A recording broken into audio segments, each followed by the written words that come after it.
A well-informed no is always better than an ignorant yes. Even when the right thing is very difficult, the simplest answer is usually the best answer.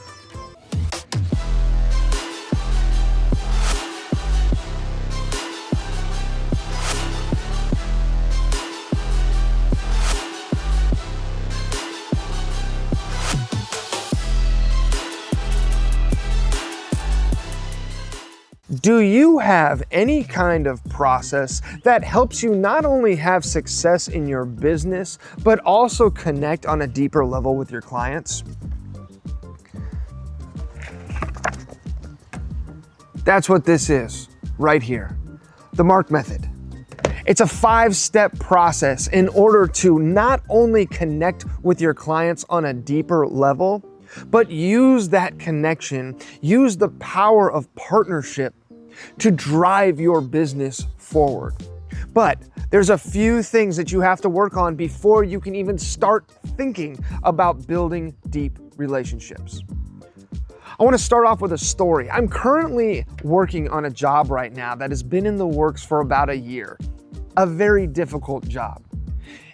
It was designed less than ideally, we will say, by an engineer, and my customer won the work and is currently working through the job. There's a number of design issues with the project, and one of those issues being that a piece of equipment that was selected and laid out on the job was misapplied. It was not installed, it was laid out, it was drawn on the plans incorrectly, and there was a lot of aftermarket work that was supposed to be done to this equipment in order to make it work in the environment that it's in. This is indoor equipment that's supposed to be installed indoors, and it's being applied in an outdoor environment. We just don't do that. So anyway, needless to say, this miscommunication or this poor design has led to a lot of contention between my client and their client, my client and the engineer, and even my client and me to a small degree. Working through this though, I've been able to and have been lucky enough to use the M²ARK method to get through this problem. So 1, mastery of my product, mastery of what I'm doing. I was able to give an intelligent no. I was able to look at this job, see the layout, see the design, and say, hey guys, listen, I'm sorry, I'm not comfortable doing this, and this is why, right? A well-informed no is always better than an ignorant yes. I gain trust, I gain credibility, and I gain the ability to have my client's ear. Mastery of my mindset. Like I said, this job has gone on for almost a year. I am getting job fatigue, and so are the people in my team, and so are the people at my contractor's office who are working on this. Needless to say, everybody has had to have a bulletproof, extremely resolved mindset to continue working on this. And not only continue working on this, continue doing the right thing, right? Even when the right thing is very difficult. It's hard to say that thing is wrong, and here's why, and here's what we're gonna do instead. When you don't have direct control over a design, because you're not paid to have direct control over a design, things get a little challenging. So having the right mindset has been wildly important in this job to see it through. A, authenticity. My authentic self includes problem solving. I am a problem solver. Also, me, authentically, I typically don't roll over for anything, right? If I see something that's wrong, if I see something that's being done that's not correct, I'll throw up my hand, I'll address the issue, and work to find a solution and not do the wrong thing. That is who I am. And also authentically customer service focused. I derive a lot of joy and a lot of pleasure from making my customers happy, going above and beyond for them, helping them out in ways that they can't help themselves in order to help them be successful. All of those things are authentically me. Our relationship. This has been a very interesting job because the relationship aspect has just been such a tangled bundle of yarn. You have a person in my office that calls on the engineer, that just gave the engineer what they asked for instead of pushing back on the design. You have my relationship with my contractor, trying to protect them, trying to help them, trying to assist them. You have the contractor's relationship to the owner, who is their client, trying to guide, coach, and steer them. You have the engineer's relationship with the owner, and the engineer is trying to defend their work right now and say, no, it's okay, this will work. And then additionally, you have my relationship with the factory. There are a ton of relationships that are at play right now, and they are all important and deserve to be recognized. The one relationship that is very interesting, though, is my relationship with the factory, because in the case of this job, I was able to reach out to the factory, present the factory with the job design and all the job requirements and say, hey guys, what's your take on this? Will you support this job or not? They came back and said, absolutely not. We will not support this. We will not warranty this. We will not have anything to do with this as it is designed right now because it goes against the intent of our equipment. I was able to have that put into a letter. I was able to provide that letter to my customer, and they were able to provide that letter with some supporting documents to their customer.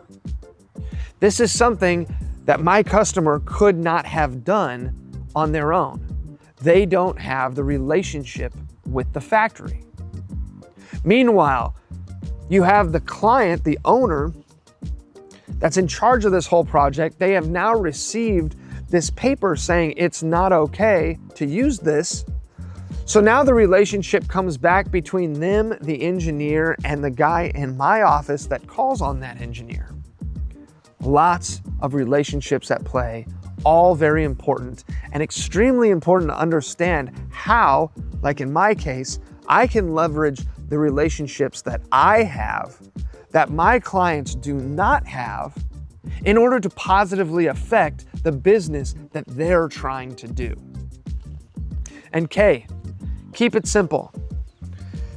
Honestly, this entire job started because the K was violated, okay? We tried to use a jet engine to power a push scooter, okay? We tried to put something on another thing that was not designed to work together. We made it complicated. We made it worse than it should have been. Somebody at the beginning of the design process should have looked at this job and said, whoa, time out. Yes, it might have been done that way when the job was originally designed 30, 40 years ago. That's not how we do things anymore. Oh, and by the way, we have equipment specifically designed to meet your needs that is also designed to work in this application. The simplest answer is usually the best answer. So this job has been incredibly indicative of everything that the M²ARK method stands for.